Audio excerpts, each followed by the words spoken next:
কেমন আছো রাজ? কে আপনি? চিনতে পারছো না আমাকে, নাকি চিনেও না চেনার ভান করতেছো? চেনার কথা কি আপনাকে? এক সময় তো পরিচিত ছিলাম। সেটা অতীত। তা বটে, বললে না তো কেমন আছো। যেমন রেখে গেছো। কালকে রাস্তায় দেখলাম, চিনতে পারছিলাম না। চিনার তো কোথাও ছিল না। এভাবে বলছো কেন?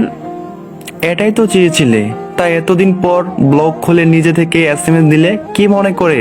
বললাম না তোমাকে আজ রাস্তায় দেখলাম, কেমন যেন এলোমেলো দেখাচ্ছিল, তাই এসএমএস দিলাম। ও তাই বলো। নিজের কি অবস্থা করেছো? এমনটাই তো চেয়েছিলে। তুমি আমাকে সারা জীবনের জন্য ভুল বুঝে গেলে রাজ। ভুল বুঝিনি, যা সত্যি তাই বলেছি। তা কেমন আছো তোমার স্বামী সন্তান নিয়ে? কেটে যাচ্ছে। কেন?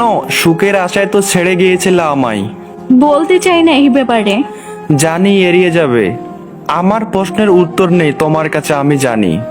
ভুল বোঝো না আমাকে, পরিস্থিতির শিকার ছিলাম আমি। মিথ্যা কথা। তুমি যেটা জানো তার বাইরে অনেক কিছু ছিল।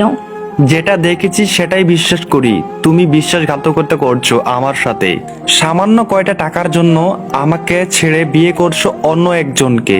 এইসব ভেবে যদি শান্তি পাও, শান্তি পেতে থাকো। আমি প্রতারক এটা ভেবে যদি আমাকে ভুলতে পারো, নিজের জীবন খুশি করতে পারো, তবে সব থেকে খুশি হব আমি নিজে। কিছু মানুষকে না কখনো ভুলে যায় না। যাই করুক না কেন, তার মনের মধ্যে থেকেই যায়। চুপ করে থাকো না, এই একটা প্রশ্ন আমায় কুরে কুরে খাচ্ছে। কেন এমন করছো আমার সাথে? তবে আমাকে যে বলতে তুমি আমাকে ভালোবাসো, আমার জন্য সব করতে রাজি আছো, তাহলে কি এগুলো ছিল সব তোমার মিথ্যা কথা? কিছুই মিথ্যা ছিল না, তোমার জন্য সব করতে পারি আমি। তাই তো এতগুলা দিন অন্য একটা মানুষের সাথে থেকেও চুপচাপ সংসার করে যাচ্ছি।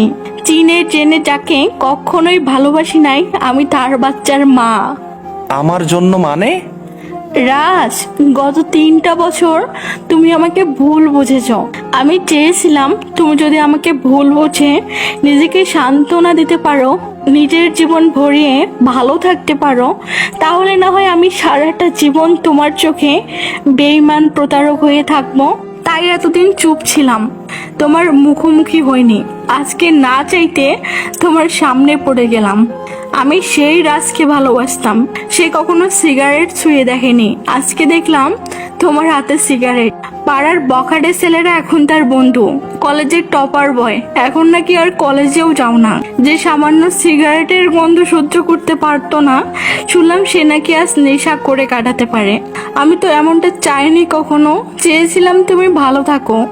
আমার ভালো থাকা তোমাকে ছাড়া ভাবলে কিভাবে পিয়া? সেদিন আমি বিয়ে না করলে ভাইয়া তোমাকে মেরে ফেলতো। এক প্রকার বাধ্য হয়ে বিয়েটা করেছিলাম। তোমাকে শেষবার দেখার বা সবটা জানানোর সুযোগ হয়নি আমার। তারপরেও তো জানাতে পারতে। সাহস হয়নি তোমার সামনে যাওয়ার।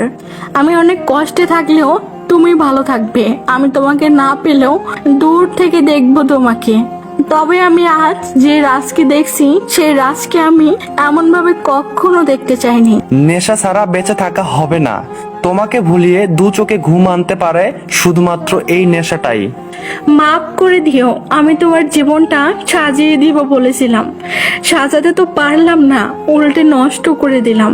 তবে আমি টাকার জন্য এমনটা করিনি রাজ, শুধুমাত্র তোমার যেন কিছু না হয় এটা ভেবে বিয়েটা করেছিলাম।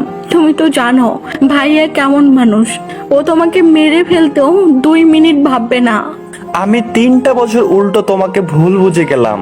ভাবলাম টাকার কাছে তুমি নিজেকে বিক্রি করে দিয়েছো, আমার ভালোবাসাকে অপমান করছো। আল্লাহ হয়তো চায়নি তাই তোমাকে পাইনি রাজ। আল্লাহ তোমাকে আমার মনে লিখেছিল, তবে ভাগ্যে লেখে নাই।